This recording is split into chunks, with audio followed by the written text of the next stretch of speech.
Hi everyone, it's Preston Gary here. Today I'll be talking to you about the sporting goods retail industry. So a little bit of an overview of the industry.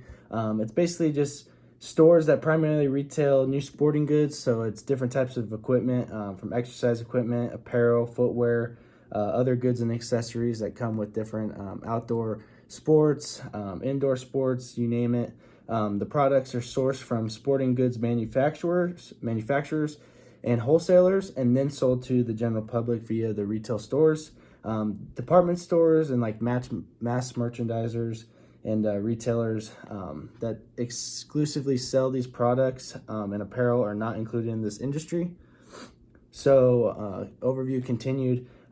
These three specific companies hold the biggest market shares in this industry. So, BPS Direct LLC, Dick's Sporting Goods Incorporated, many of you guys know that, and then Academy Sports and Outdoors.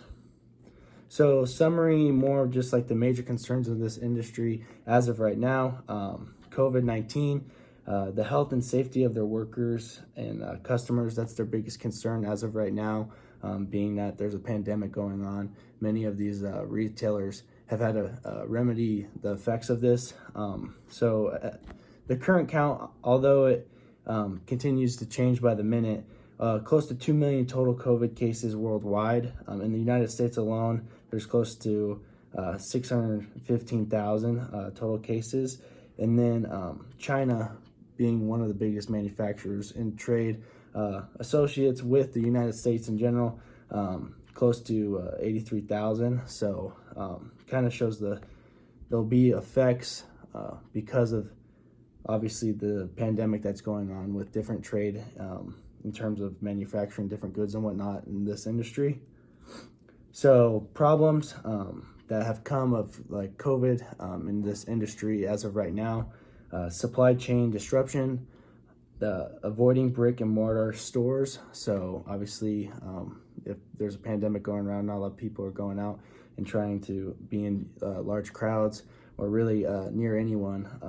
And then there's been a boost in e-commerce, which has benefited other businesses outside of this industry, but has had a negative effect on the business and revenues of these brick and mortar stores. So proposed solution. So these proposed solutions are more for the solution to remedy COVID in these sporting retail stores. So Dick's Sporting Goods is putting many of its employees on leave, about 40,000, and then affected team members will keep receiving benefits during this time. There's been a lot of people on furlough during this time. And then the sporting goods retailers said that the regulatory document that is increasingly evident that it's over 800 retail stores locations won't open in the foreseeable future.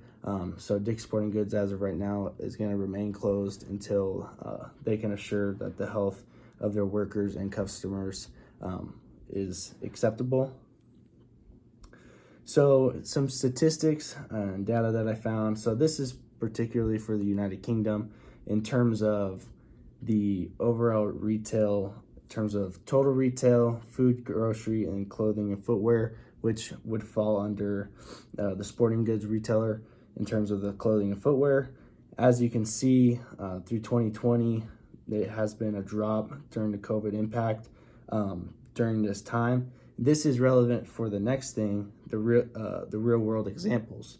So Mike Ashley, he's a billionaire founder of Frasers Group PLC, tried to keep his sporting goods stores opened in the UK, arguing that it provided essential supplies of fitness equipment to self-isolating Britons.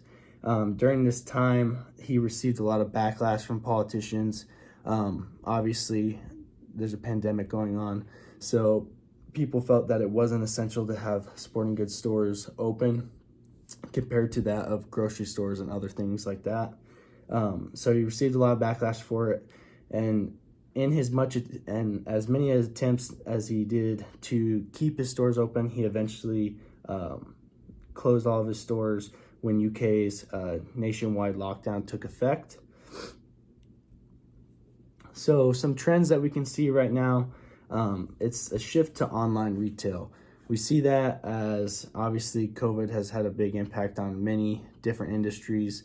This one specifically, obviously the brick and mortar stores aren't being utilized right now just because everyone needs to stay safe during these times. So the e-commerce has seen a big increase, and that is also called direct-to-consumer sales. So it drove retail stores to their sales to decline during this time.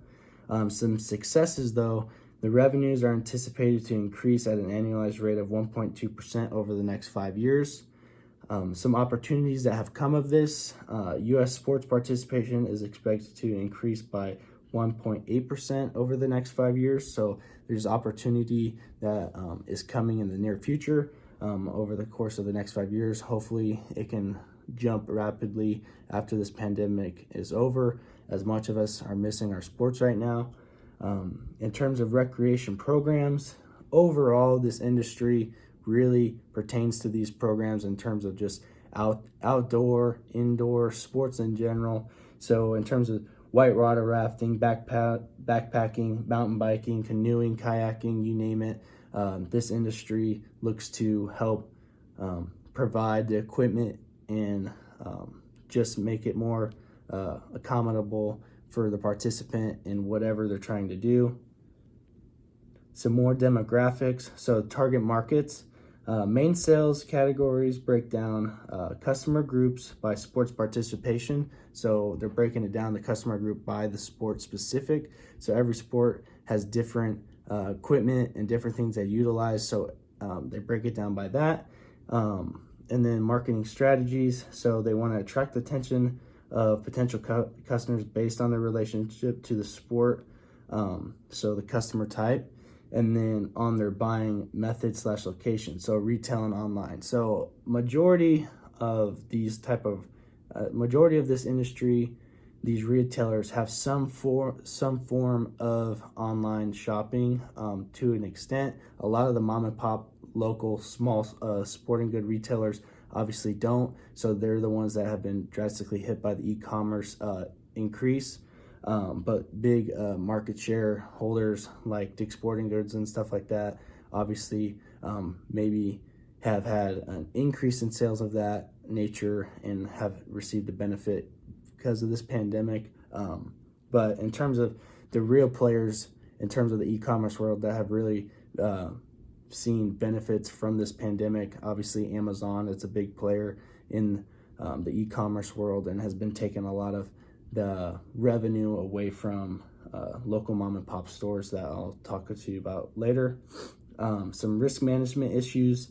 So consumer demand obviously has gone down since there's a pandemic going on. Not a lot of people are trying to be out in big crowds. A lot of sports seasons have been canceled. A lot of things have been shut down because of this. So it's, in terms of the sporting world itself, it's on the decline as of right now, or pause, you might say.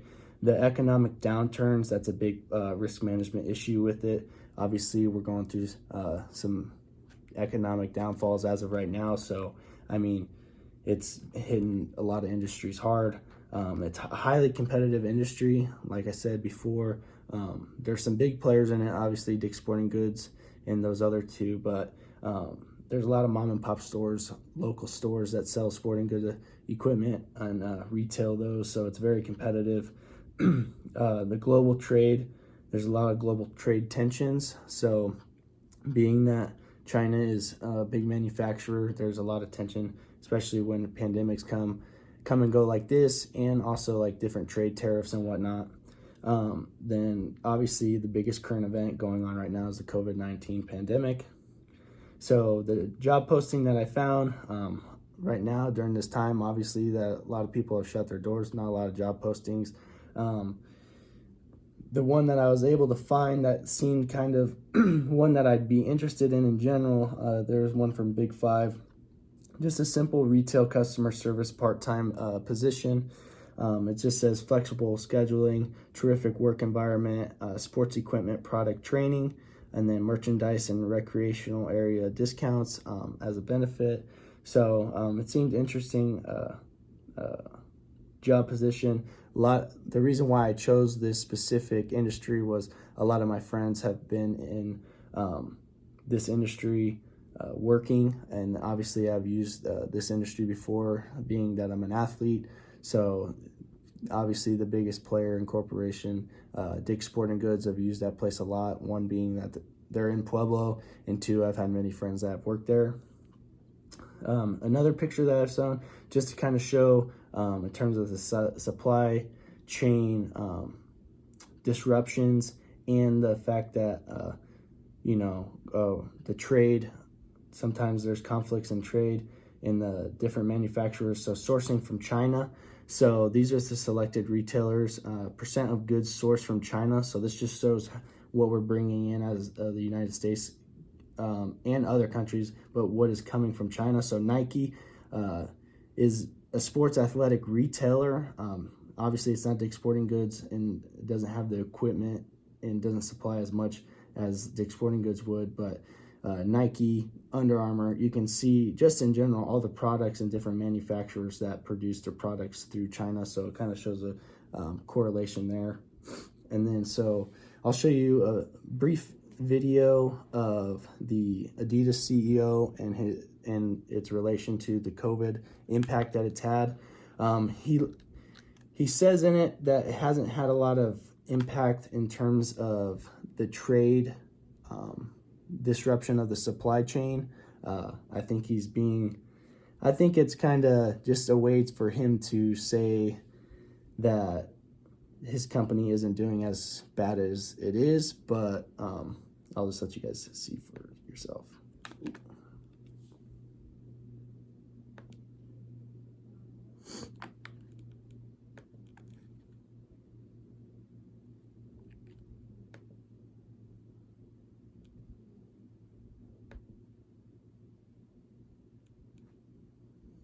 If it can play. We closed 19 at an all-time high, 6% top line, 15% bottom line growth, 15% growth in China, and 34% growth in online. So a very, very strong quarter. What we did see by the end of January, we saw, like any other company, a complete close down. So that meant that about 80 to 90% of our business stopped overnight, and we lost about $100 million revenue on a weekly basis. That is now starting, to slightly pick up. But in the sporting goods industry, you're really at the end of the food chain. So that means, of course, people, when they start shopping again, will buy normal stuff, food, drinks, detergents, before they, buy sporting goods. And that is what we're seeing in the, so far in the first quarter. The upside is that the fundamentals hasn't really changed in the sporting goods industry. It's a setback, but fundamentally nothing has changed. But it's a painful setback. Absolutely. What about the supply chain? Has there been any disruption to factory closures in China? Very minimal, because it happened around the Chinese New Year, where a lot of the Chinese factories were closed anyway.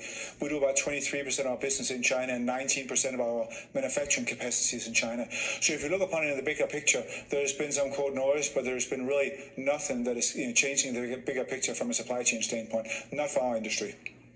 What is your sense as to whether factories are back online in general for apparel and accessories in China?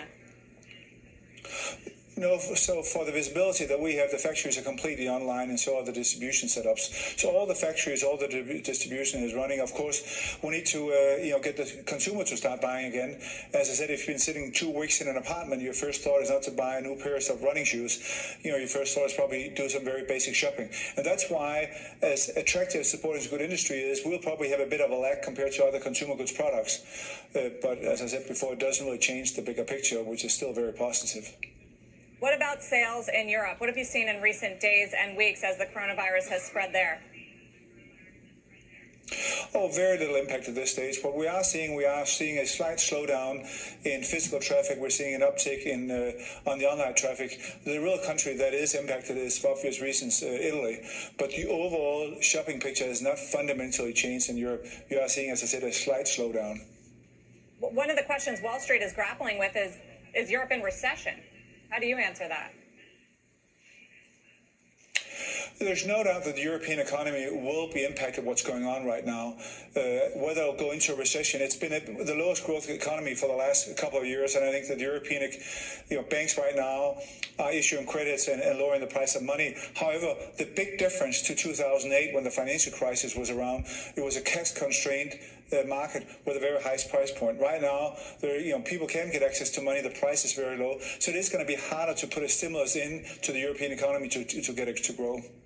What about the U.S.? Are you seeing any impact here in the States yet?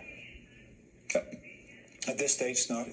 What is, I think the biggest impact is right now the concern that people have, and that's also the same in our company. Our biggest concern is really for our people. How do we make them feel safe, feel that they understand what's going on? Because the uncertainty is right now bigger than the substance. That might change over time, but right now it's getting the right information out. How are you doing that? Assume you have to do that both with your consumers and your employees. How do you make them feel safe? So for our employees, we communicate with them every day. Everything we communicate are public information, so we don't speculate information. We're very fact-driven. We've been very clear on what happens if we have a case within our company, which we had. So we isolate the setup where they are. We have the people test. We bring them out of the company. So we really take care of them.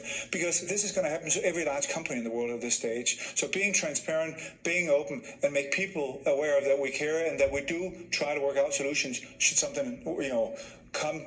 And for a lot of the people that feel unsafe, we let them work from home. That's what technology allows you to do. And so that's also what we're, making happen for our people. How many employees would you say do you have globally working from home right now?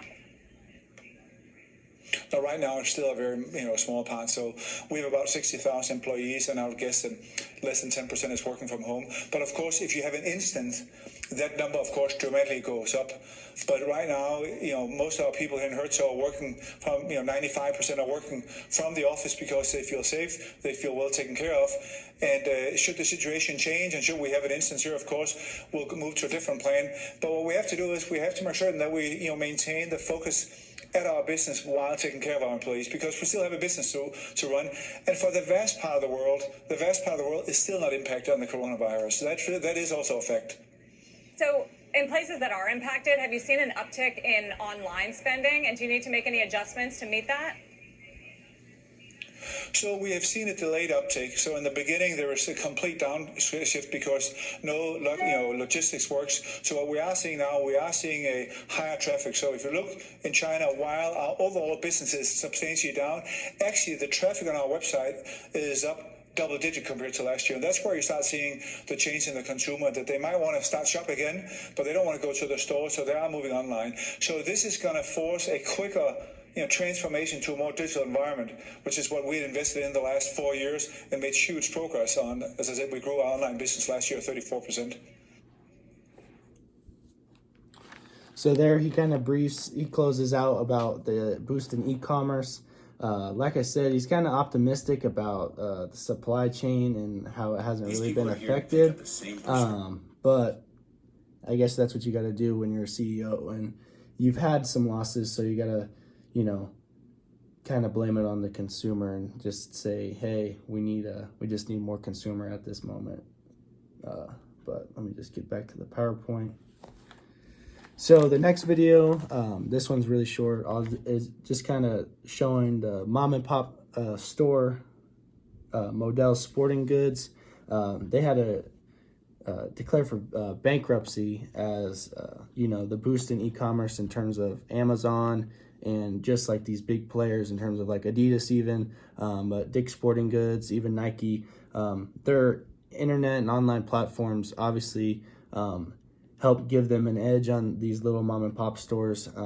And so since no customers were coming into obviously the brick and mortar store like Modell's, they had to eventually shut down and claim bankruptcy. So this one just kind of briefs it on that. Let's play this video real quick.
That was just a quick little brief video. Yeah, unfortunately they had to close down, obviously because the customers just weren't coming in as much as they'd like in terms of bringing in enough revenue, especially with the switch in just customer preference and the customer demand. It's a very challenging thing that some of these businesses, some of these retailers can't get over, unfortunately.